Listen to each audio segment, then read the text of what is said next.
Vous êtes toujours dans Culture Média en compagnie de l'acteur et chanteur Daniel Auteuil. On parle de son album Si vous m'aviez connu, très joli titre. On va mieux vous connaître avec le portrait pré-fame de Lisa Marie Marquez et le portrait de notre célébrité avant sa célébrité. Bonjour Lisa Marie. Bonjour Philippe, bonjour Daniel Auteuil. Bonjour.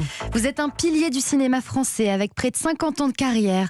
Vous jouez dans des films et au théâtre, vous réalisez des films et vous chantez. Mais comment en êtes-vous arrivé là? On va rembobiner et revenir sur ce qui vous est arrivé avant d'être célèbre.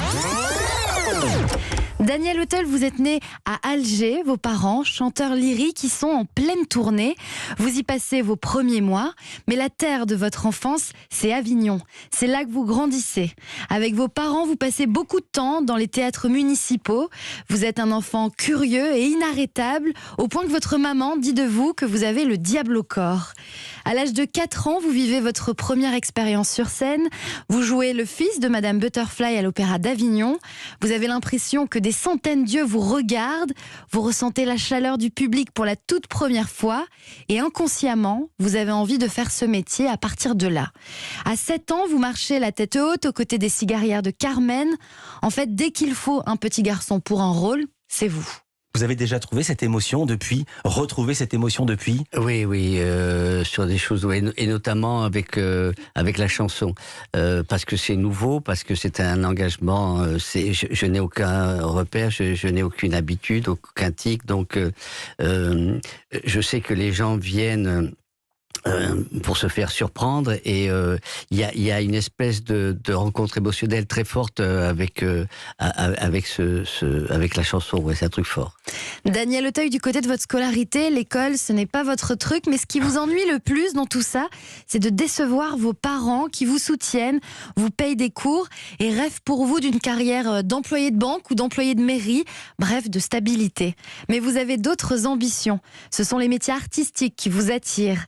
Et les livres vont beaucoup compter dans votre apprentissage. D'abord Tintin, dans l'enfance, puis lorsque vous avez 12 ans, vous aménagez avec votre famille dans un nouvel appartement et l'ancien locataire a laissé une pile de San Antonio que vous dévorez, puis vous lâchez San Antonio pour Verlaine et Rimbaud. À partir de l'adolescence, vous êtes aussi choriste pour l'Opéra d'Avignon, vous enchaînez les concerts. Plus surprenant, vous êtes parfois disquaire en boîte de nuit. Disquaire, c'est l'ancêtre du DJ, c'est ça? Oui, c'est ça.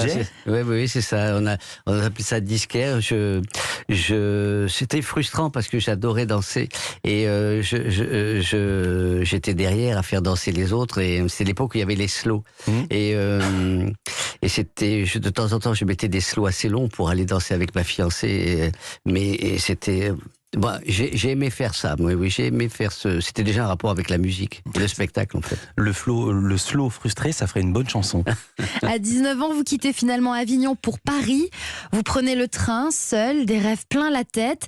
Être Gérard Philippe, jouer des personnages romantiques, des pièces d'Alfred de Musset et entrer au conservatoire. Mais tout ne va pas se passer comme vous le voulez. Le conservatoire, vous ne serez pas reçu, mais le théâtre s'ouvre à vous. Parce que vous faites preuve de culot. Vous passez un jour devant le Théâtre National Populaire, vous allez voir un spectacle de George Wilson et à la fin vous allez lui parler, vous lui dites que vous ne voulez pas aller travailler à la banque, le petit boulot que vous avez trouvé, et votre culot paye puisque 3 mois plus tard vous êtes sur la scène du Festival d'Avignon. Oui, j'ai su le toucher.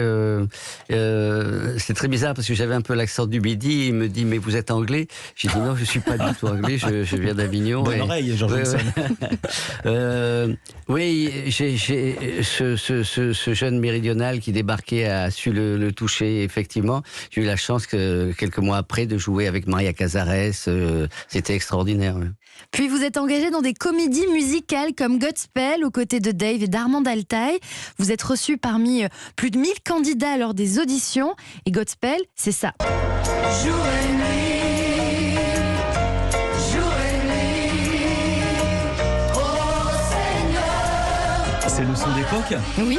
Formidable. Ouais.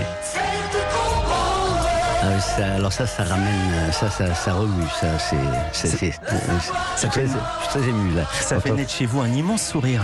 Oui, C'est le cœur qui bat. Oui, c'est mes 20 ans et au fond, c'est aujourd'hui, je chante. J'ai toujours chanté en fait, et pendant toutes ces années où je chantais pas, je chantais dans ma tête en tout cas et dans mon cœur. Donc Vous décrochez ensuite votre premier rôle au cinéma dans L'Agression avec Catherine Deneuve et Jean-Louis Trintignant.